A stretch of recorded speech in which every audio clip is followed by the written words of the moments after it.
स्वागत है इस नई विस्तृत चर्चा में जिसे हम डीप डाइव कहते हैं। आज का जो विषय है वो सतह पर देखने में मिडिल ईस्ट का एक आम सा सैन्य संकट लग सकता है। लेकिन असल में ये उससे कहीं ज्यादा बड़ा मुद्दा है। बिल्कुल। स्ट्रेट ऑफ हॉर्मुज के आसपास जो कुछ भी चल रहा है उसका सीधा असर दुनिया के हर एक हिस्से की अर्थव्यवस्था पर पड़ने वाला है। आज की इस चर्चा का आधार हाल ही में आई कुछ बहुत ही अहम न्यूज रिपोर्ट्स और रिसर्च पेपर्स हैं। और यहाँ ये क्लियर करना जरूरी है कि हम यहाँ किसी देश या राजनीतिक विचारधारा का पक्ष नहीं ले रहे हैं। हाँ, एकदम।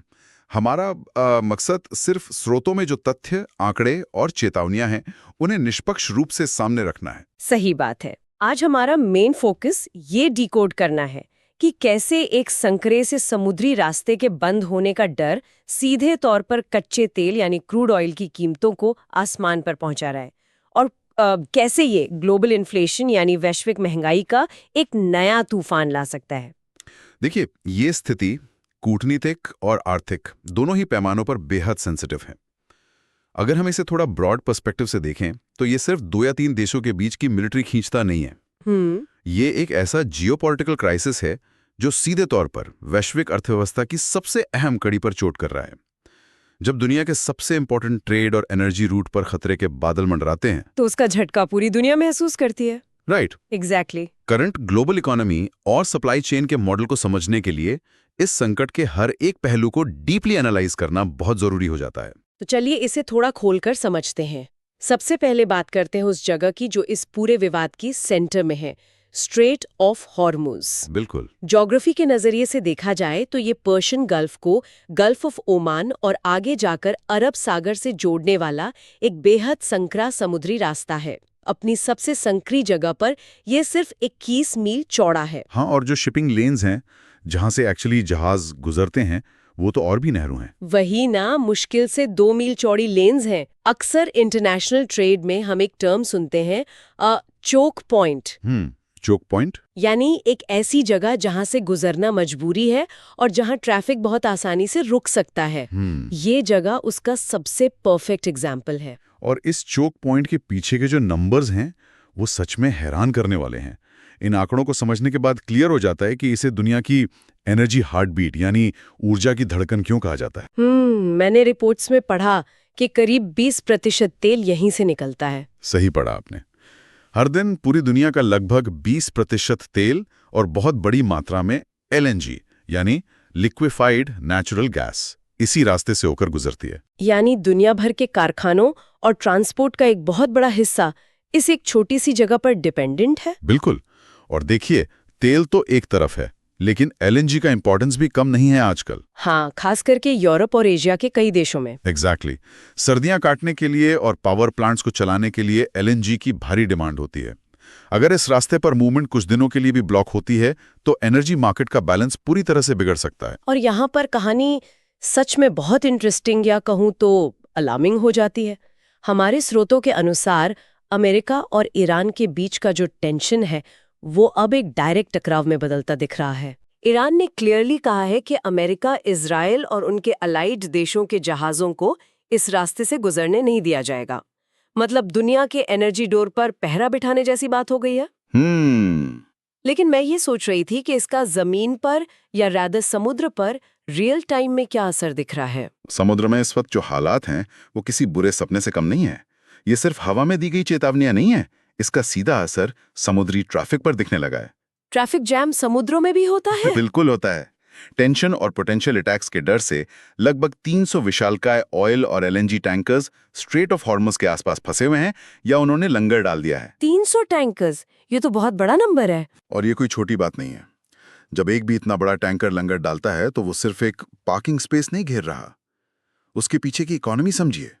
इन जहाजों का डेली का ऑपरेशन कॉस्ट, इनके क्रू की सैलरी और सबसे इंपॉर्टेंट चीज, इनका इंश्योरेंस। अरे हाँ, इंश्योरेंस।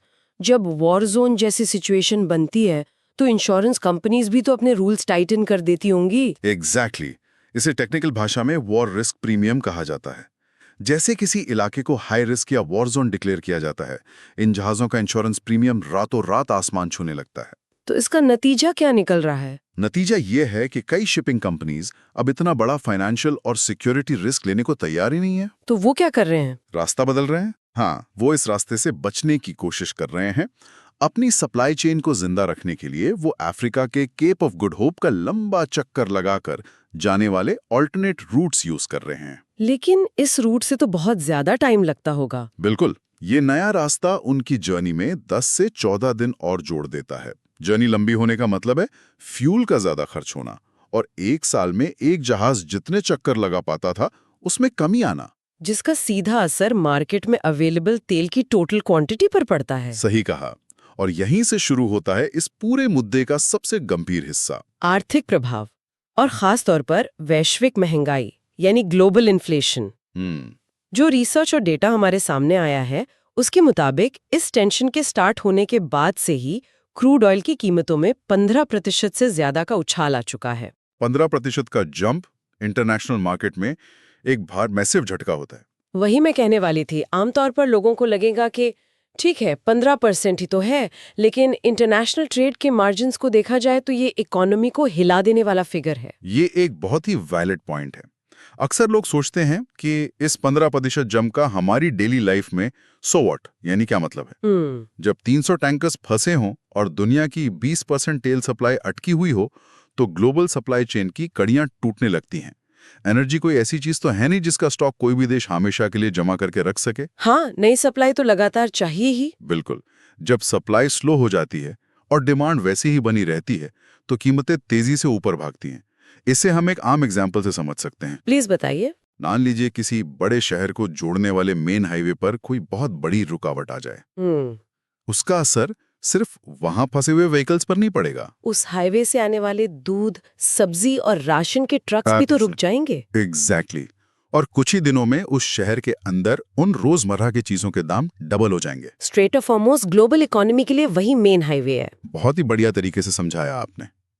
और ये महंगाई सिर्फ पेट्रोल पंप पर जो नंबर्स दिखते हैं वहां तक लिमिटेड नहीं रहती। ये एक डोमिनो इफेक्ट की तरह काम करती है। डोमिनो इफेक्ट इसका सबसे एक्यूरेट डिस्क्रिप्शन है। जब क्रूड ऑयल महंगा होता है तो उसका असर सिर्फ हमारी गाड़ी के फ्यूल तक नहीं रुकता। कच्चे तेल का यूज तो और भी कई चीजों में होता है, राइट? हाँ, क्रूड ऑयल का यूज पेट्रोकेमिकल्स बनाने में होता है, जिससे प्लास्टिक बनता है, पैकेजिंग मटेरियल बनता है और यहाँ तक कि खेती के लिए फर्टिलाइजर्स यानी उर्वरक भी बनते हैं। यानी अगर तेल महंगा हुआ तो खेती महंगी हुई और अल्टीमेटली अनाज महंगा हुआ। बिल्कुल। इसके अलावा दुनिया का कोई भी सामान हो, चाहे वो क्लोथ्स हो, इलेक्ट्रॉनिक्स हो या मेडिसिन्स, उन्हें बनाने वाली फैक्ट्रीज को एनर्जी चाहिए और उस सामान को पोर्ट से लेकर दुकानों तक पहुंचाने के लिए ट्रांसपोर्टेशन चाहिए। और जब प्रोडक्शन और ट्रांसपोर्टेशन दोनों की कॉस्ट एक साथ 15% बढ़ जाए तो फाइनल प्रोडक्ट का प्राइस तो बढ़ेगा ही। वही तो। स्रोतों में ये चेतावनी बहुत ही क्लियर शब्दों में दी गई है। अगर ये ब्लॉकेज जैसे हालात लंबे खिंचते हैं तो दुनिया भर में इन्फ्लेशन की एक नई और खतरनाक लहर आ सकती है, जिसे हैंडल करना दुनिया भर के सेंट्रल बैंक्स के लिए एक नाइटमेयर बन जाएगा। डेफिनेटली। अब यहाँ एक और पहलू है जो थोड़ा कॉम्प्लेक्स जियोपॉलिटिक्स की तरफ जाता है।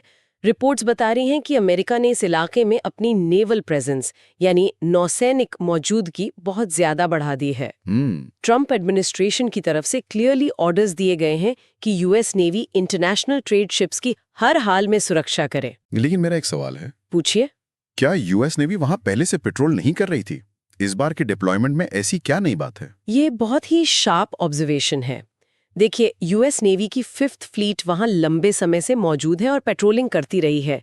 लेकिन यहाँ एक डिफरेंस है। कैसा डिफरेंस? गश्त लगाने यानी पेट्रोलिंग करने और एक्टिवली एस्कॉर्ट करने में जमीन आसमान का फर्क होता है। अच्छा, इस बार के जो ऑर्डर्स हैं वो एक्सप्लिसिटली ट्रेड शिप्स को सेफ पासेज दिलाने के लिए हैं। इसका सीधा मतलब यह है कि अगर कोई देश या मिलिटा इन कमर्शियल शिप्स को रोकने की कोशिश करता है तो यूएस नेवी सीधे तौर पर मिलिट्री इंटरवेंशन कर सकती है, यानी डायरेक्ट फायर या एक्शन लिया जा सकता है। बिल्कुल। ये इस बात का सबूत है कि ग्लोबल इकोनॉमी के लिए यहाँ दांव कितने ऊंचे हो चुके हैं। अमेरिका ये बात अच्छी तरह जानता है कि अगर ये सप्लाई लाइन टूटी तो जो महंगाई का तूफान आएगा वो उसकी खुद की बॉर्डर्स के अंदर भी तबाही मचाएगा। कूटनीति की ये बिसात सच में बहुत उलझी हुई है। जहां एक तरफ अमेरिका अपनी नेवल पावर दिखा रहा है, वहीं दूसरी तरफ हमारे स्रोतों में एक ऐसी साइलेंट एंट्री का जिक्र है जिसने इस पूरे गेम के रूल्स ही बदल दिए हैं। हाँ, वो आयरन मेडन वाला इंसिडेंट। बिल्कुल, ये कहानी तो किसी स्पाई थ्रिलर जैसी लगती है। एक तरफ 300 जहाज डर के मारे रुके हुए हैं, इंश्योरेंस प्रीमियम आसमान छू रहे हैं और ईरान की वार्निंग्स आ रहे हैं। लेकिन इन सब के बीच आयरन मेडन नाम का एक जहाज बिल्कुल उसी डेंजरस रास्ते से शांति से और सुरक्षित निकल जाता है। और सबसे इंटरेस्टिंग बात पता क्या थी? वही कि वो जहाज अपने ट्रैकिंग सिस्टम पर चाइनीज ओनरशिप का सिग्नल दे रहा था, राइट? एग्जैक्टली। अब सवाल यह है कि इतने टाइट पहरे और टेंशन के बीच एक आम कमर्शियल शिप आराम से कैसे निकल गया? हाँ, ये कैसे हुआ? इसका जवाब हमें ईरान की उसी वार्निंग स्टेटमेंट को ध्यान से पढ़ने पर मिलता है। अगर आप उस स्टेटमेंट का वर्ड टू वर्ड एनालिसिस करें तो ईरान ने अमेरिका, इजराइल और उनके एलाइज का नाम बहुत स्पेशली लिया था। लेकिन उस पूरे स्ट्रिक्ट स्टेटमेंट में चाइना का नाम कहीं नहीं था। वो पूरी तरह से गायब था। और डिप्लोमेसी में ऐसी ओमिशन कभी भी बाय मिस्टेक नहीं होती। बिल्कुल नहीं, ये एक कंप्लीटली कैलकुलेटेड मूव था। पर्दे के पीछे जो डिप्लोमेटिक बैक चैनल्स चल रहे हैं उनकी डेप्थ बहुत ज्यादा है। आयरन मेडन का वो चाइनीज ओनरशिप सिग्नल ट्रांसमिट करना कोई आम रूटिंग प्रोसीजर नहीं था। तो क्या था वो? एक तरह से इस टेंस्ड एनवायरनमेंट में वो सिग्नल फ्लैश करना अपना वीआईपी पास दिखाने जैसा था। वाओ! ईरान की नेवी ने वो सिग्नल मॉनिटर किया और उस जहाज को बिना किसी इंटरप्शन के जाने दिया। ये क्लियरली इशारा करता है कि चाइना ने अपनी एनर्जी सप्लाई को कंटिन्यू रखने के लिए ईरान के साथ क्वाइट डिप्लोमेसी के जरिए अग्रीमेंट्स कर लिए हैं। श्रोताओं के दिमाग में ये सवाल आना नेचुरल है कि आखिर चाइना ऐसा अलग से क्यों कर रहा है, लेकिन इसके पीछे के जो इकोनॉमिक स्टैटिस्टिक्स हैं वो पूरी पिक्चर क्लियर कर देते हैं। देखिए, चाइना कोई छोटा प्लेयर तो है नहीं, दुनिया की दूसरी सबसे बड़ी इकोनॉमी है और स्रोतों के अनुसार चाइना अपने टोटल ऑयल इंपोर्ट का लगभग 45% हिस्सा इसी एक स्ट्रेट ऑफ हॉर्मुज के जरिए मंगवाता है। 45% एक बहुत बड़ा चंक होता है। और ये इक्वेशन सिर्फ वन साइडेड नहीं है। जैसे चाइना ईरान पर डिपेंडेंट है, वैसे ही डीप डिपेंडेंसी ईरान की भी चाइना पर है। वो कैसे? करंट डेटा बताता है कि चाइना ईरान के टोटल ऑयल एक्सपोर्ट का लगभग 90% हिस्सा खरीदता है। 90%? मतलब ऑलमोस्ट उनका पूरा एक्सपोर्ट मार्कर एक ही देश है। एग्जैक्टली। इतने सारे इंटरनेशनल सैंक्शंस के बावजूद दोनों देशों के बीच ट्रेड का सबसे बड़ा पिलर यही एनर्जी डील्स हैं। ये एक ऐसा बायलैटरल आर्थिक रिश्ता है जिसे दोनों में से कोई भी टूटने नहीं दे सकता। इसका मतलब तो ये हुआ कि अगर किसी भी वजह से ये नैरो पैसेज ब्लॉक हो जाए तो बाकी दुनिया को तो क्रूड ऑयल महंगा होने से इन्फ्लेशन का झटका लगेगा ही, लेकिन चाइना की हालत तो सबसे ज्यादा खराब हो जाएगी। बिना एनर्जी के उनकी पूरी मैन्युफैक्चरिंग बेस, उनकी मेगा फैक्ट्रीज और एक्सपोर्ट इंजन को सीधा ब्रेक लग जाएगा। यही चाइना का सबसे बड़ा नाइटमेयर है। जो इकोनॉमी पूरी तरह से मैन्युफैक्चरिंग और एक्सपोर्ट पर चलती हो, वो एनर्जी सप्लाई में स्लाइट डिस्ट्रप्शन भी अफोर्ड नहीं कर सकती। सही बात है। इसीलिए इस ग्लोबल क्राइसिस में चाइना सिर्फ साइडलाइंस पर बैठकर देख नहीं रहा है। वो अपनी डिप्लोमेटिक वेट और आर्थिक ताकत का यूज करके अपने लिए एक एक्सक्लूसिव और सेफ कॉरिडोर बना रहा है। ये देखना सच में फैसिनेटिंग है कि दुनिया की महाशक्तियां अपनी एनर्जी नीड्स के लिए कैसी अलग-अलग अप्रोचेस यूज कर रही हैं। बिल्कुल। एक तरफ यूएस है जो अपने नेवी शिप्स भेजकर मसल पावर दिखा रहा है और रास्ता सबके लिए खुला रखना चाहता है। दूसरी तरफ चाइना है जो साइलेंट डिप्लोमेसी और बायलैटरल डील्स के थ्रू बस अपनी खुद की सप्लाई इंश्योर कर रहा है। और जियोपॉलिटिक्स का ये बिल्कुल नया लेवल है। जब हम इन सभी थ्रेट्स को एक साथ जोड़ते हैं तो ये साफ दिखता है कि मुद्दा अब सिर्फ मिडिल ईस्ट का नहीं रह गया है। ये तो पूरा ग्लोबल चेस बोर्ड जैसा हो गया है। वही तो, एक ऐसी गेम जहां कोई भी एक मूव दुनिया के हर एक घर के बजट को इफेक्ट कर सकती है। और आगे के लिए यही सबसे बड़ी चिंता भी है। फ्यूचर सिनेरियो क्या हो सकता है अगर ये टकराव और एस्केलेट हुआ तो? अगर टेंशन बढ़ती है और चाइना अपनी एनर्जी सिक्योरिटी को लेकर खुलकर सामने आ जाता है तो जियोपॉलिटिकल इक्वेशंस पूरी तरह शिफ्ट हो जाएंगे। एक कैंप में अमेरिका और उसके एलाइज होंगे जो फ्रीडम ऑफ नेविगेशन के लिए अड़े हैं। अगर चाइना और उसके साथ रशिया जैसे देश इस रीजन में अपने इंटरेस्ट को प्रोटेक्ट करने के लिए फिजिकली आगे आते हैं तो स्ट्रेट ऑफ हॉर्मुज सिर्फ एक कमर्शियल पैसेज नहीं रह जाएगा, वो तो फिर सुपर पावर्स का डायरेक्ट बैटल ग्राउंड बन जाएगा। एग्जैक्टली।